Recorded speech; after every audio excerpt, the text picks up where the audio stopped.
How much pressure is on that franchise to hire a black coach? Well, there's immense pressure on them simply because of the things that has been alluded to by Deshaun Watson. We haven't heard him directly call them out in that fashion, but if you listen to Adam Schefter's reports along with that of various others, he's incredibly unhappy with the organization. Hmm. And when you consider the 180 that has taken place with Deshaun Watson, where he goes from signing an incredibly lucrative contract and he's in tears and incredibly grateful to the McNair family and the organization for showing that faith in him, to completely do a 180 and he doesn't want to have anything to do with them, something's going awry.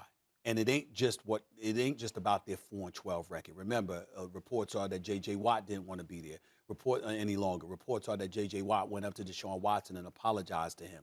We also recognize the fact that Deshaun Watson has clearly displayed his frustration, and he won't even return their phone calls. That speaks volumes, and that tells me that it's something beyond football. And I'm here to tell you, usually when it comes to a black man, and it's something that extends beyond the field of play, you have done something to offend this man. Now let's get into the broader picture of things. Before I say anything, let me give major props to the Washington football team. Jason Wright is a black man.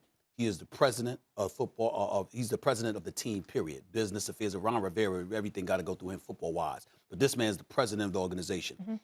They've just decided to hire Martin Mayhew as their general manager. It'll be the first time in NFL that I recall, and then I think it's in NFL history, that a black man, that two minorities, two black men, the president and the GM of an organization in the National Football League. Before that, our standard was Miami with Chris Greer as the general manager and Brian Flores as the head coach. At this moment in time, ladies and gentlemen, in the year 2020, with the whole social justice issue really percolating and hitting our mind's eye in this nation, we have two black head coaches in the National Football League. Mike Tomlin in Pittsburgh, Brian Flores in Miami. That is disgusting. What you are saying essentially is that a black man can't lead men. You don't have enough faith in them. We watched this guy, Dan Campbell, for the new coach for the Detroit Lions, talk about how biting at people's knees and, you know, how we going to continue to get up and all of this other stuff because we want to represent the city of Detroit. We're going to play that sound later, too. That's right. Sure. I would remind everybody that the Detroit Lions have won one playoff game in 63 years. And the last time they won the game was 30 years ago. What the hell you mean get up? When the hell you get up? When'd you get up? You know, as a football franchise, that never happened. So I don't know what the hell he's talking about, but that's neither here nor there. The biggest issue now is that we're looking at a situation where they don't want to trust black men to be leaders. And I look at an Eric Bieniemy, and I would remind everybody, I made sure to put it here in my phone because I wanted to make sure I didn't forget it. When I think about Eric Bieniemy, here's what I'm thinking about. Since he has been a coordinator in Kansas City, Max, the Chiefs have been first in points per game, 31 points per game. First in yards per game, 406.9 per game. First in total QBR, which is 79 in the National Football League. He has been the offensive coordinator. So why would you not give him an opportunity to have this job? You know why? Do you know why? Because Andy Reid's his coach.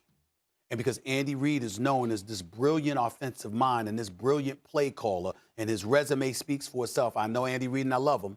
But the bottom line is you have folks out there who are owners that are saying, you ain't doing that. Andy Reid is doing it. And so all of those things, one thing after another continues to be found as an excuse to marginalize and minimize the contributions of black men in the National Football League. And that's why some of those coaches who don't like me, let me be first to say, I don't give a damn. I could care less. I hope you hate me, okay? Because I can't stand what I'm seeing from the National Football League, and I am not blaming Roger Goodell in the NFL League office with Troy Vincent and those boys. I am blaming each respective owner in the National Football League who has allowed this insidious behavior to continue. Thanks for watching ESPN on YouTube. For live streaming sports and premium content, subscribe to ESPN+.